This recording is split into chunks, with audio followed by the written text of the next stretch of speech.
कौन आदमी अमीर है, कौन आदमी गरीब है, इसका मापदंड क्या है, इसकी कसौटी क्या है? अमीरी और गरीबी की एक ही कसौटी है। आपके पास जो धन संपदा उपलब्ध है उसमें और जो आपकी आकांक्षा है उसमें जो फासला होता है उसी से निश्चित होता है कि आप अमीर हैं कि गरीब हैं।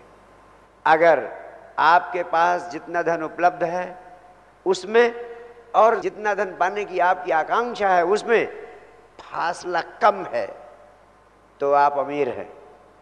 अगर आपके पास जो धन उपलब्ध है उसमें और जितना धन आप प्राप्त करने की आकांक्षा रखते हैं उसमें बहुत फासला है, यानी धन जितना है उसकी तुलना में पाने की आकांक्षा अनंत गुना है, तो आप बहुत गरीब हैं।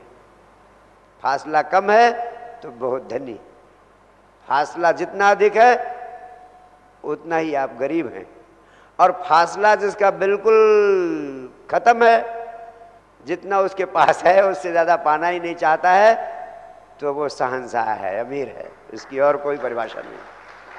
शहंशाह की, अमीर की, धनवान की, संपदावान की यही परिभाषा है। एक छोटा सा उदाहरण देता हूँ आपकी समझ के लिए। एक आदमी के पास सिर्फ 10 रुपए है, लेकिन 5 रुपए में उसकी आवश्यकताएं पूरी हो जाती हैं। एक दूसरा आदमी, उसके पास 5 करोड़ रुपए, लेकिन उसकी आकांक्षा 10 करोड़ पाने की।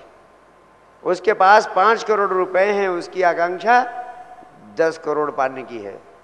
एक आदमी के पास 10 रुपए हैं और उसकी आवश्यकताएं पूरी हो जाती हैं 5 रुपए में, उसकी आकांक्षा 10 रुपए से ज़्यादा पाने की नहीं है।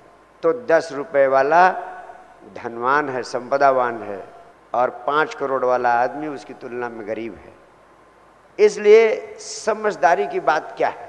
समझदारी की बात सिर्फ इतनी है कि जिंदगी की जितनी ज़रूरतें हैं उनको पूरा करना अनिवार्य है, लेकिन उनको पूरा कर लेने के बाद गैर जरूरी चीज़ों का अंबार लगाते रहने में अपनी जिंदगी को लगा देना सबसे बड़ी मूर्खता है, सबसे बड़ी मूर्खता है।